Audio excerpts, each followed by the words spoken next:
என்னென்ன விஷயங்களை உணர்றோமோ நமக்கு இறைவன் அறிவிக்கிறானோ அது நம்மள்ட்ட இருக்கிறத கவனிச்சு நம்ம மன்னிப்பு கேட்டு அப்புறம் எல்லாட்டையும் இருக்கதான் செய்யணும். எங்க எல்லாத்தையும் மன்னிச்சிரு, சமுதாயத்தையும் மன்னிச்சிரு, எங்களை மீட்டு கொடுத்துட்டு நீ பொறுப்பேற்று நடத்து, எங்களை பொறுப்பு விட்டுறாதுன்னு சொல்லிட்டு அவன் ஒப்படைக்கும் பொழுது உங்க மேல திருப்தி அடையலாம். காரணம் நீங்க அவசரப்பட்டு நான் அவசிக்கல, அதன் காரணமாக இறைவன் ஒப்படைக்கும்.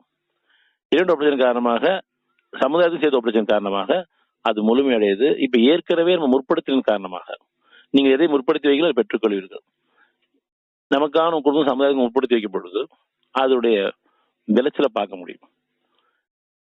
அதாவது அவங்களும் நம்ம ரொம்ப காலம் நம்ம கூட பழகின மாதிரி இருக்கும், நம்ம சொல்றது அப்படியே ஏத்துக்குவாங்க. இணை வைப்பில்லாத ஒரு இணைப்பையும் பிணைப்பையும் அவன் ஏற்படுத்தி வச்சிருப்பான். காரணம் அந்த இறைவன் அவன் ஏற்படுத்துறான். நீங்க ஒருத்தருக்கு ஒருத்தர் ஏற்கனவே முற்படுத்திருக்கீங்க. என்ன முற்படுத்திருக்கீங்க? நன்மைகளுக்காக. தீமைகளை உணர்வு ஒத்துக்கிட்டு ஒப்படைச்சு அவங்களுடைய தீமைகளுக்காகவும் உங்களுடைய தீமைகளுக்காக விளக்குறதுக்காகவும் நன்மையில வாழ்றதுக்காகவும் நீங்க முற்படுத்தின காரணமாக உங்களுக்கும் அவங்களுக்கும் தொடர்பு நான் ஏற்படுத்தினேன். ஆனா உங்களுக்குள்ள நான் ஒரு இணைப்பையும் பிறப்பையும் ஏற்படுத்துறேன். இது 8:63. இப்ப சத்தியத்தை நம்மளும் ஏத்துக்கிட்டு அது சமாளிச்சு வாழ்க்கையை கேட்டு நம்ம குடும்பத்துக்கும் சமுதாயத்துக்கும் வாழ்க்கையை கேட்கும்போது முற்படுத்தி வைக்கும்போது இறைவன் திருப்தி அடையினா. மேலும் அவர் மனங்களுக்கிடையே பிணைப்பையும் உண்டாக்கினான்.